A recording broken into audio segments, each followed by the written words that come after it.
ఒకప్పుడు మధుర అనే ఊరిలో శ్రీకృష్ణుడు ఉండేవాడు. కాని అక్కడ శత్రువులు ఎక్కువగా ఉండడంతో తన ప్రజలను రక్షించేందుకు ఆయన ఒక కొత్త ఊరిని కట్టించాలని నిర్ణయించాడు. కృష్ణుడు విశ్వకర్ముడు అనే దేవతను పిలిచాడు. ఆయన సముద్రాన్ని అడిగి నీళ్ల మధ్యలోనే ఒక అద్భుత నగరాన్ని నిర్మించాడు. ఆ నగరానికి పేరు ద్వారక. ద్వారకాలో బంగారు భవనాలు, సుందర ఉద్యానవనాలు, దేవాలయాలు ఉండేవి. అక్కడ ప్రజలు ఆనందంగా జీవించేవారు. కృష్ణుడు తన కుటుంబంతో అక్కడ రాజుగా ఉండేవాడు. అయితే కొన్ని సంవత్సరాల తర్వాత యాదవులు గొడవ పడుతూ ఒకరినొకరు గాయపరిచారు. చివరికి కృష్ణుడు తన పని ముగిసిందని భావించి అరణ్యంలో ధ్యానంలోకి వెళ్లాడు. అక్కడే ఆయన శరీరం విడిచాడు. ఆయన శరీరం విడిచిన తర్వాత ద్వారకా నగరాన్ని సముద్రం ముంచేసింది. అందుకే అది సముద్రంలో మునిగిన నగరమైంది. ఇప్పటికీ గుజరాత్ రాష్ట్రంలో ద్వారకా ఆలయం ఉంది. అక్కడ భక్తులు శ్రీకృష్ణుని దర్శించుకుంటూ ఆనందంగా పూజలు చేస్తారు. ఆధునిక కాలంలో సముద్రంలో త్రవ్వక పరిశోధనల ద్వారా ద్వారకా నగరం ఆనవాళ్లు కనుగొనబడ్డాయి.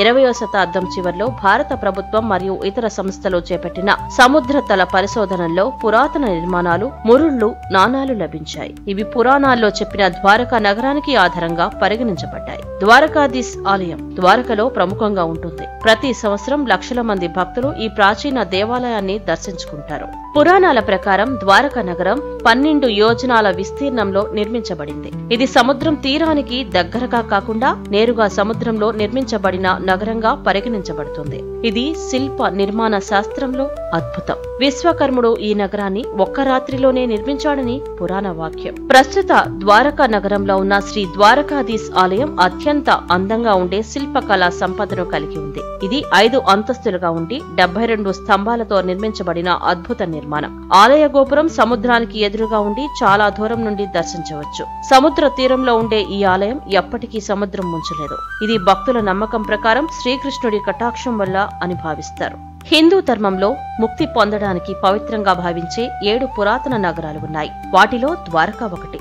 ఇతర నగరాలు అయోధ్య, మధుర, కాశీ, కాంచి, ఉజ్జయిని, హరిద్వార్. ద్వారకలో మరణించే వారికి ముక్తి లభిస్తుందని భక్తులు నమ్ముతారు. శ్రీకృష్ణుడు తన జీవితాంతం ద్వారకలోనే నివాసం ఉండేవాడు. మహాభారత యుద్ధం అనంతరం యాదవులు మద్యం వల్ల కలిగిన ఘర్షణ వల్ల అంతరించిపోయారు. దీన్ని ప్రభాస యాత్ర అంటారు. తరువాత శ్రీకృష్ణుడు తన నిధి అయ్యాక ద్వారక నగరం సముద్రంలో మునిగిపోయింది. ద్వారకలో గోమతి నది సముద్రంలో కలుస్తుంది. ఇది పుణ్యనది. ఇక్కడ స్నానం చేస్తే పాపాలు నివృత్తి అవుతాయని నమ్మకం. ఈ వీడియో గనుక మీకు నచ్చినట్లయితే like, share and subscribe. Please support.